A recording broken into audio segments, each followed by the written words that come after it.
작년 봄 교회 텃밭에 어느 집사님이 호박씨 심는 것을 보았습니다. 구덩이를 둥그렇게 파고 그리고 거름을 주고 거기에 호박씨를 심는데 이것을 보면서 이런 생각을 해 보았습니다. 저희의 상상인데 봄이 되어서 이 호박씨는 땅 속에 들어가게 되는 것이죠. 호박씨는 땅 속에 들어가면서 땅 속에 심겨지는 것이 두려웠습니다. 무서웠습니다.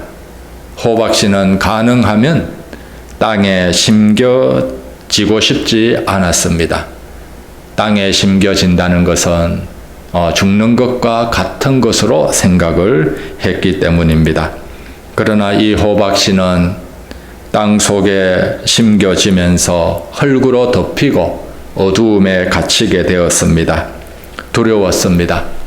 서서히 자신의 몸은 썩어가고 자신의 모습은 없어지는 듯 했습니다. 그래서 호박씨는 스스로 생각하기를 나는 이제 이렇게 죽는구나. 나는 이렇게 이처럼 사라지고 마는 것이구나 라고 생각을 했습니다. 그런데 놀라운 일이 발생했습니다.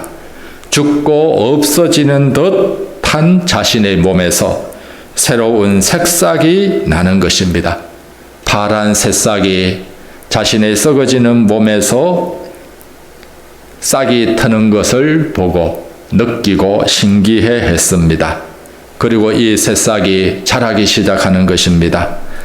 새싹이 자라면서 흙을 비집고 나오고 그리고 밝은 햇볕을 보게 되었습니다. 그리고 이 호박의 새싹은 줄기가 나고 덩굴이 크게 자라고 또 잎도 풍성해졌습니다. 그리고 어느 날에는 호박꽃도 피우게 되고 이 꽃이 어느 날에는 호박으로 바뀌는 것입니다. 또 이 호박이 푸르렀던 호박이 시간이 더 지나면서 더 커지고 그러면서 누런 호박으로 크게 된 것을 봅니다. 그러니까 작은 호박씨였는데 땅에 묻히면서 잎싹이 나고 잎이 나면서 둥그렇고 누런 호박으로 변화된 자기 자신을 발견하게 된 것입니다. 여러분, 이 호박씨와 호박 어떤 차이가 있습니까? 또 어떤 관계라 할 수 있습니까? 호박씨가 호박일까요? 호박씨가 호박입니까? 호박씨와 호박은 모양도 다르고 크기도 다릅니다. 외형적으로는 분명히 다릅니다. 호박씨는 호박이 아닙니다. 그러나 호박씨 없이 호박이 열릴 수 있습니까? 그래서 호박과 호박씨는 참으로 신비한 관계입니다. 우리는 이 땅에서 살지만 하나님의 이러한 생명의 신비와 놀라움을 늘 봄과 가을, 때로는 사시사철 우리들이 이것을 경험하고 보고 또 직접 이것을 맛보면서 살아가고 있습니다. 고린도 교회 성도들 중에 사람의 부활과 예수님의 부활에 대해서 믿어지지 않는 성도들이 있었습니다. 이들은 두 가지 질문을 합니다. 첫째는 죽은 자들이 어떻게 다시 사느냐? 어떻게 죽은 사람이 다시 부활할 수 있느냐? 이 질문입니다. 두 번째 질문은 부활한다고 치자. 부활이 잘 이해가 되지 않지만 부활한다고 가정을 해보자. 그러면 부활하는 몸은 어떤 몸이냐? 어떤 몸으로 부활하느냐? 지금 이 우리들의 육신과 똑같은 몸으로 병들고 아프고 주름살 있는 몸으로 부활하느냐? 만약에 불구가 되었다면 교통사고 등으로 또 장애인이라면은 그 모습으로 그대로 부활하느냐? 이런 질문을 하고 있습니다. 이런 질문에 대해서 사도 바울은 방금 말씀드린 씨와 열매의 비유, 그러니까 호박씨와 호박과 같은 비유로 사도 바울이 오늘 본문에서 말씀을 하고 있습니다. 36절에 보면은 어리석은 자여, 부활에 대해서 이해를 못하고 부정하는 사람, 의심하는 사람들이죠. 이들에게 어리석은 자여, 내가 뿌리는 씨가 죽지 않으면 살아나지 못하겠고, 37절, 또 내가 뿌리는 것은 장래의 형체를 뿌리는 것이 아니요. 호박씨 뿌린다고 해서 호박씨가 이 호박과 다른 것이죠. 다만 밀이나 다른 것의 알맹이 뿐이로되 하나님이 그 뜻대로 그에게 형체를 주시되 각종 자에게 그 형체를 주시느니라. 사도 바울은 부활을 설명하기 위해서 하나님이 만든 이 피조 세계의 씨와 열매의 비유를 통해서 오늘 우리들에게 부활에 대해서 설명을 해주고 있습니다. 씨가 땅에 심겨지고 뿌려지면 씨가 썩고 없어지는 듯 하지만 실제적으로 씨는 없어지는 것입니까? 아니죠. 사라지는 것입니까? 아닙니다. 땅에 심겨짐으로 싹이 나고 줄기가 생기고 열매를 맺게 되는 것입니다. 이것이 바로 하나님이 만든 피조 세계에서 우리의 육신의 몸이 신령한 몸으로 부활될 것을 우리들이 볼 수 있는 하나의 흔적이고 하나의 모습입니다. 씨앗이 땅에 떨어져 죽는 것은 끝입니까? 끝이 아닙니다. 씨앗의 죽음은 다른 삶을 위한, 열매를 맺기 위한 하나의 시작에 불과합니다. 예수님도 요한복음 12장 24절에 한 알의 밀이 땅에 떨어져 죽지 아니하면 한 알 그대로 있고 죽으면 많은 열매를 맺느니라 라고 말씀을 합니다. 씨가 죽어야 열매가 맺힌다는 진리죠. 그래서 씨앗의 죽음은 열매를 맺기 위한 필연적인 과정입니다. 이런 과정을 통해서 열매를 맺어가는데 이런 모습을 통해서 우리들도 우리의 부활, 우리의 육신의 몸이 신령한 몸으로 새롭게 살아나고 변화되는 것을 우리들이 또한 알 수가 있습니다. 이 피조 세계에는 씨앗과 열매, 이 비유 외에도 번데기와 나비, 번데기가 나비 되는 것 완전히 모양도 다릅니다. 그러나 번데기 없이 나비가 있을 수 있습니까? 이런 번데기와 나비는 연속성과 불연성 속에 있는 것입니다. 우리의 몸도 마찬가지입니다. 우리가 입고 있는 이 육신의 몸, 그리고 앞으로 우리들이 부활하고 다시 살게 될 신령한 몸, 육신의 몸과 이 우리들의 신령한 몸은 연속성과 불연성 속이 씨앗과 열매처럼 번데기와 나비처럼 우리들에게 있는 것입니다.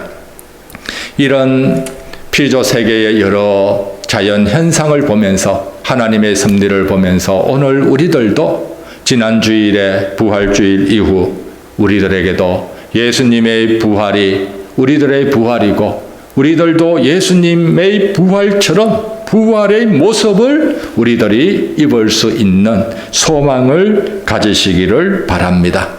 그래서 사람은 죽고 장례식 치르면은 모든 것이 사라지고 없어지는 것이 아닙니다. 우리 눈으로 볼 때에는 없어지는 듯 하지만 그러나 이것이 끝이 아니라 이 이후에는 더 놀라운 세계, 또 이 이후에는 우리의 육신의 몸이 더 놀라운 신령한 몸으로 변화되고 신령한 몸을 덧입게 될 것을 우리들이 꼭 알고 이것을 소망하며 살아가시기를 바랍니다. 우리가 입게 될 신령한 몸, 우리가 앞으로 변화될 우리들의 부활의 모습은 어떤 모습입니까? 사도 바울은 오늘 본문에서 여러 가지로 말씀을 해주는데 첫째로 우리의 부활의 모습은 육신의 몸은 썩어질 것으로 심지만 앞으로는 썩지 아니할 것으로 다시 살아남을 우리들이 믿어야 할 줄 믿습니다. 42절 우리 다 같이 한번 읽어보겠습니다. 42절 시작. 죽은 자의 부활도 그와 같으니 썩을 것으로 심고 썩지 아니할 것으로 다시 살아나며. 우리 육신의 몸은 어떻습니까? 태어나면서 자라지만 어느 정도 자란 뒤에는 실제적으로는 죽어가는 것입니다. 그리고 실제적으로는 이 육신의 몸은 연약해지고 또 아프고 병들게 되는 이런 몸을 우리들이 가지게 되었습니다. 우리들의 죄의 결과이죠. 죄로 인해서 우리들의 육신의 몸은 죽게 되는 것입니다. 진시 황제는 아무리 오래 살고 싶었어도 또 불로초를 구해서 먹고 싶었어도 죽음을 피할 수가 없었습니다. 오히려 더 빨리 죽게 되었습니다. 우리 육신의 몸은 땅으로 들어가든지 또한 매장되든지 화장을 하든지 간에 썩어질 몸입니다. 그러나 중요한 것, 이 육신의 몸은 땅 속에서 썩어질 것이지만 그러나 썩는 것으로 끝이 납니까? 호박씨가 땅 속에 들어가서 썩어지고 또 없어지는 것 같은데 그것으로 끝이 납니까? 아닙니다. 싹이 났잖아요. 왜 싹이 납니까? 호박씨 안에 있는 DNA에 생명의 능력이 있고 생명의 정보가 있기 때문에 아무리 흙이 호박씨를 썩게 하더라도 이 생명의 DNA까지 썩게 할 수는 없는 것입니다. 마찬가지로 오늘 우리들이 육신의 몸이 죽어서 땅 속에 매장되고 썩어지는 것 같지만 예수님의 생명의 능력이 DNA가 우리 안에 있다면 이것을 흙이 삼킬 수 있습니까? 없습니다. 오히려 예수 그리스도의 생명의 DNA가 우리 안에 있을 때 이 생명의 DNA는 그 흙과 두엄을 우리들의 걸음 삼아서 생명의 꽃을 피우게 되고 생명의 능력을 피우는 데에 오히려 더 밑거름으로 활용을 하게 되는 것입니다. 그러니까 오늘 이 시대에서 중요한 것은 무엇입니까? 내 안에 예수 그리스도의 생명의 능력이 있느냐? 예수 그리스도의 생명의 DNA가 있느냐 없느냐? 이것이 가장 중요한 것입니다. 생명의 능력이 있다면 오늘 우리들의 육신의 몸은 없어지는 것 같지만 없어지는 것이 아닙니다. 호박씨가 호박이 되는 이런 놀라운 부활체의 몸을 입게 되는 것입니다. 썩을 것으로 심지만 썩지 아니할 것으로 거두는 소망과 능력이 있는 것이죠. 중요한 것은 예수 그리스도의 생명의 DNA, 이것이 우리 안에 자리 잡고 우리 안에 우리들의 영혼에 새겨지고 우리들이 이 예수님을 모시고 살아가는 것입니다. 요한일서 5장 12절에 아들이 있는 자에게는 생명이 있고 아들이 없는 자에게는 생명이 없느니라 라고 말씀을 합니다. 우리 인생에서 최고로 중요한 일, 생명이신 아들 예수 그리스도를 내가 내 마음에 믿음으로 모시고 영접하고 살아갈 때에 오늘 우리들은 이 육신의 몸이 죄로 인하여서 썩어지고 죽을 몸이지만 예수님의 생명의 DNA 때문에 우리들은 썩지 아니할 것으로 다시 살아날 소망이 있는 줄 믿습니다. 물론 죽을 때 잠시 두렵지요. 잠시 두렵지만 우리 예수님이 우리 죽음 이후의 모든 것 다 책임져 주시고 생명의 부활로 또 신령한 부활의 몸으로 썩지 아니할 것으로 다시 살려주시는 능력이 저희들에게 있는 줄 믿습니다. 이 부활의 진리를 우리들이 날마다 믿고 이것을 소망으로 삼고 또 이것으로 또 오늘의 이 땅에서 믿음으로 승리하며 살아가야 될 줄 믿습니다. 두 번째로 우리들의 부활, 우리 육신의 몸은 욕되고 약한 몸이지만 우리 부활의 몸은 영광스럽고 강한 몸임을 꼭 믿으시기를 바랍니다. 43절에 욕된 것으로 심고 영광스러운 것으로 다시 살아나며 약한 것으로 심고 강한 것으로 다시 살아나며 라고 말씀을 합니다. 제가 아는 목사님은 지금 코로나에 걸려서 오늘 설교를 못한다라고 합니다. 우리들의 육신의 몸 참 얼마나 약합니까? 이 코로나 바이러스 조심하더라도 자기도 모르게 걸리게 됩니다. 우리의 모습은 이렇게 큰데 눈에 보이지 않는 작은 바이러스에 의해서 이 큰 몸이 열이 나고 기침이 나고 아파오게 되는 것입니다. 이처럼 우리 육신의 몸은 어떻습니까? 약합니다.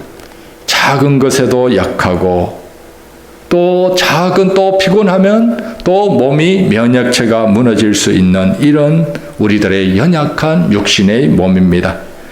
국제질병분류표에 의하면 이 땅에서 우리 몸의 질병의 수는 약 12,420개 정도라고 얘기를 합니다. 이처럼 우리들의 질병의 수처럼 우리 육신의 몸은 연약하다는 것이죠. 그러나 부활의 몸은 어떻습니까? 부활의 몸은 영광스럽고 강합니다. 예수님이 부활하신 몸은 어떠했습니까? 예수님의 부활의 몸, 마음대로 벽을 통과하고 또 예수님의 부활의 몸은 찬란한 빛이 있었습니다. 평소에 예수님을 알던 사람도 부활의 예수님을 보면서 바로 첫눈에 알아보지를 못하였습니다. 예수님의 부활의 몸은 부활 이전의 모습과 연속성이 있지만 부활의 몸은 새로운 영광스러운 몸으로 변화되었기 때문입니다. 그래서 사도 바울은 고린도후서 5장 1절에 만일 땅에 있는 우리의 장막집이 무너지면 우리의 장막집, 땅에 있는 우리의 장막집, 이거는 육신의 몸을 의미하는 거죠. 육신의 몸이 세월이 지나면서 나이를 들고 나이를 먹고 연약하고 아프면서 무너진다. 죽는다는 것이죠. 무너지면 하나님께서 지으신 집, 곧 손으로 지은 것이 아니요. 우리들이 입게 될 부활의 몸은 손으로 지은 것 아닙니다. 하늘에 있는 영원한 집이 우리에게 있는 줄 아느니라. 하나님이 직접 지은 하늘에 있는 영원한 집, 부활의 몸을 덧입을 것을 말씀을 해주고 있는 것입니다. 이렇게 신령한 몸을 우리들이 입게 되고 영광스럽고 강한 몸을 우리들이 받게 되는 것입니다. 그래서 이 부활의 신령한 몸은 시간과 공간과 형상을 다 초월을 합니다. 부활하신 예수님이 제자들에게 나타날 때 제자들이 두려워서 다락문을 다 잠궜습니다. 문을 꼭꼭 잠궜지만 예수님은 벽을 그대로 통과해 버립니다. 공간을 초월하는 것이죠. 또 예수님은 시간을 초월해 버립니다. 갈릴리에 있다가 엠마오에 있다가 곳곳에 예수님이 나타나면서 예수님의 영광스러운 부활의 모습을 보여주고 있습니다. 그래서 우리들이 입게 될 부활의 모습, 영광스러운 몸, 시간과 공간, 형상을 초월하는 몸을 입게 됩니다. 드라마에 보면은 별에서 온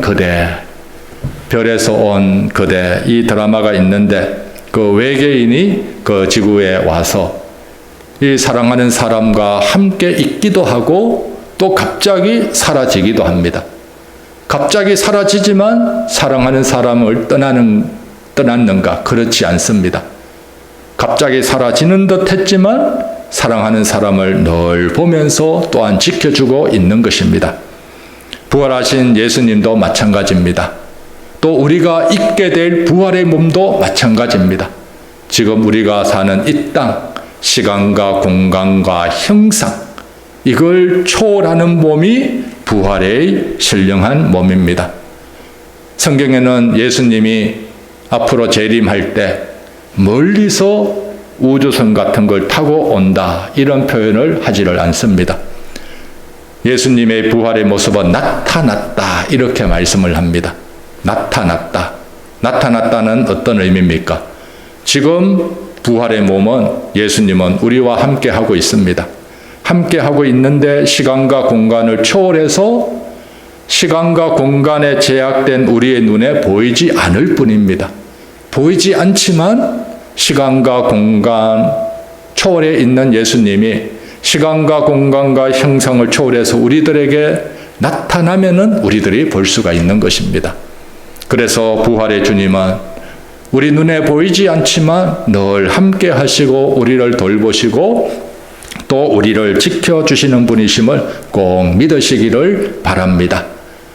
그래서 오늘 우리들의 육신의 몸도 죽어서 시간과 공간을 초월하게 되면은 이 신령한 몸을 잊게 되고 항상 예수 그리스도와 함께하는 강한 몸, 영광스러운 몸으로 변화되는 것을 우리들이 믿고 소망하시기를 바랍니다.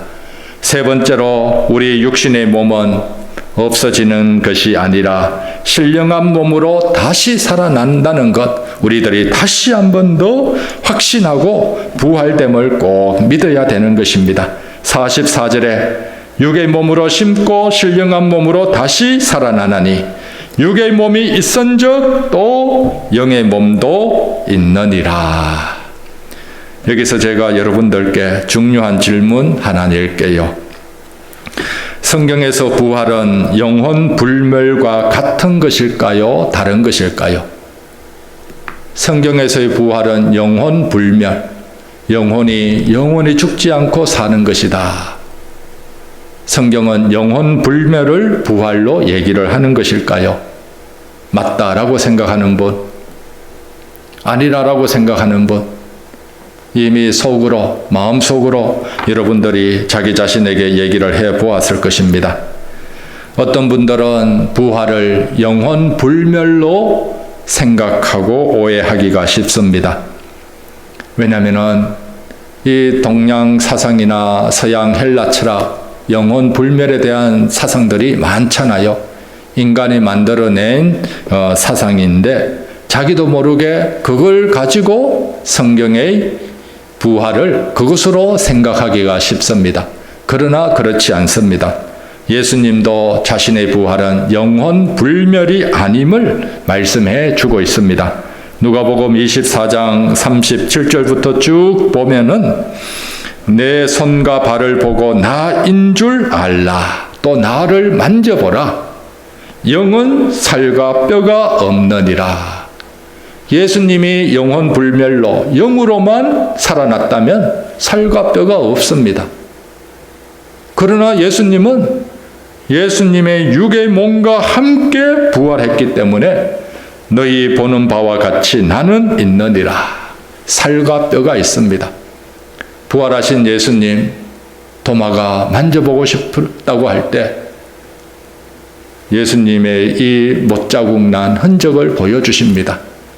그리고 예수님은 부활의 모습으로 사랑하는 제자들에게 찾아와서 그 숯불도 피우고 고기도 굽습니다. 그러면서 이 생선도 예수님이 같이 드십니다. 영혼이 어떻게 생선을 먹고 음식을 먹을 수가 있습니까? 그러나 예수님의 부활은 이 몸과 영혼, 이 모두의 전인격적인 부활입니다. 우리들이 입을 부활도 이러한 신령한 부활인 것이죠. 영혼 불멸은 성경이 말하는 부활이 아닙니다. 영혼 불멸은 육신의 껍데기는 없어지는 겁니다. 그러나 영혼만 영원히 사는 것, 이것이 영혼 불멸이죠. 만약에 예수님이 영혼 불멸처럼 부활했다면은 예수님의 무덤에 그 시체가 있을까요? 없을까요? 영혼만 부활했다면, 육신은 껍데기로 벗어버렸다면 예수님의 죽음은 지금도 여전히 있을 것입니다. 그러나 예수님의 부활은 신령한 몸의 부활입니다.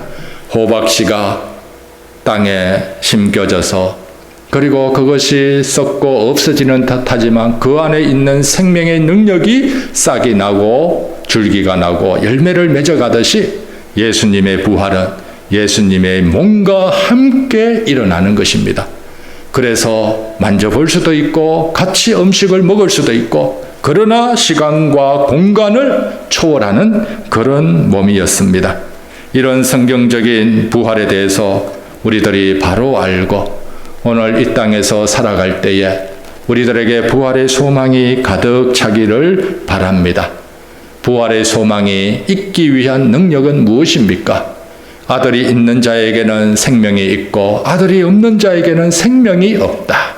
중요한 것은 아들이 있느냐 없느냐, 예수 그리스도께서 내 안에 있느냐 안 계시느냐, 내가 예수님을 모시고 살아가느냐 아니냐, 이것입니다. 오늘 우리들이 예수님을 모시고 살아간다면, 예수님과 함께 동행할 때에는 예수 그리스도의 생명의 DNA가, 예수님의 부활의 능력이 오늘 우리들과 함께 하는 줄 믿습니다. 그리고 이 예수님의 부활의 능력이 우리들의 육신의 몸, 여기에서 새로운 신령한 몸으로 변화되게 해 주실 줄 믿습니다. 빌립보서 3장 21절에 그는 만물을 자기에게 복종하게 하실 수 있는 자의 역사로 우리의 낮은 몸을, 우리 육신의 몸, 작고 연약하고 낮은 몸이죠. 그러나 자기의 영광의 몸의 형체와 같이 변하게 하시리라. 자기 영광의 몸의 형체와 같이 부활하신 예수 그리스도의 모습처럼 우리의 육신의 몸도 변하게 하시리라. 변화되게 해 주시리라 라고 말씀을 하고 있습니다. 그래서 오늘 우리들 예수님과 함께 살아가고 예수님을 마음에 모시고 또 예수님의 생명의 능력을 공급받고 또 예수님의 통치를 받으면서 우리들은 참된 신령한 몸을 입게 될 소망을 가지고 살아가시기를 바랍니다. 이런 소망, 이런 우리들의 능력, 시니어일수록, 연세가 들수록 더 필요한 것입니다. 시니어일수록 육신의 몸은 시간이 지나면서 연약해져 갑니다. 아무리 건강관리 잘하더라도 마지막에는 연약해집니다. 그러나 이런 가운데 우리들의 진정한 힘은 무엇입니까?